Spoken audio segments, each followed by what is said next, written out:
যদি বলতেই না দেবে, অপোজিশন থেকে আমি মাত্র একা গেছি, ওদের উচিত ছিল আমাকে আধ ঘন্টা অ্যালাউ করা। আর আমি এত অনুপযুক্ত লোক নই যে আমি আমার টাইম মেনটেন করব না।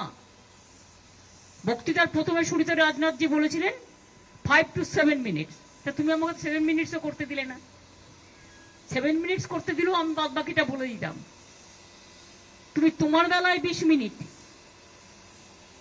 তোমাদের বেলায় স্পেশাল প্যাকেজ, স্পেশাল প্রিভিলেজ, আর অন্যদের বেলায় শূন্য। এটা তো কখনো পূর্ণ হতে পারে না। তাই আমি বয়কট করে ঠিক করেছি, বাংলার মানুষের সম্মান আমি মাথা নত করতে দিইনি। বাংলার বঞ্চনা মানছি না, মানব না। এবং অন্যান্য অপোজিশন পার্টিও যারা আছে বিভিন্ন জায়গায় সরকার চালাচ্ছে, বঞ্চিত হচ্ছে, তাদের প্রতিও আমাদের টোটাল সলিডারিটি আছে। हिंदी में मैंने बता दिया, दिल्ली में।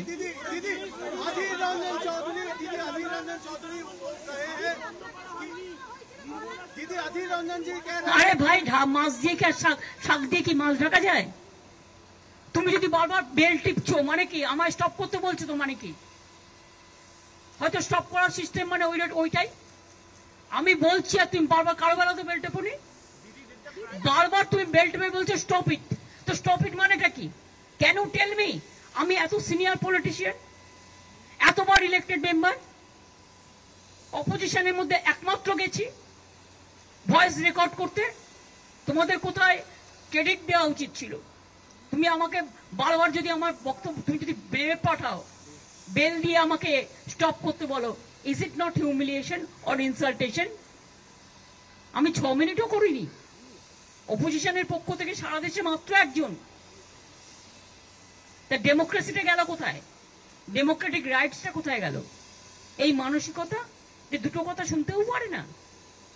কেউ যদি বঞ্চনার কথা বলে তার তো বলবার একটা জায়গা হওয়া দরকার, যেখানে কেউ যায়নি। আমি সবার হয়ে বলতে চেয়েছিলাম, যতটা পেরেছি বলেছি। সবার হয়ে বলার পরে বাংলার হয়ে বলতে শুরু করেছিলাম, তো এটা ওদের ভালো লাগেনি। এরপর থেকে ভাবতে হবে যে আদৌ ওদের মিটিংয়ে যাওয়া উচিত কিনা সম্মানের সাথে। সম্মান না পেলে অসম্মানিত হতে আমি যাব না। छोड़ो तो कौन है बात करते, छोड़ो।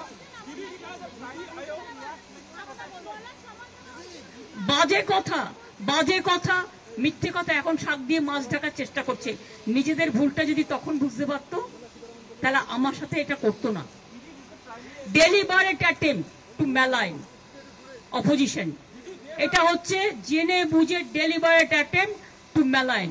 তা নিজেদের তো রক্ষা করতে হবে, ফেস সেভিং করতে হবে। এখন না, ফেসটা তো লস হয়ে গেছে, তা ফেস সেভিং করবে কি করে? তোমরা তো ছিলে না ভাই ভেতরে, তোমরা জানবে কেন? সবটাই তো বিজেপি ছিল। থ্যাংক ইউ, চললাম।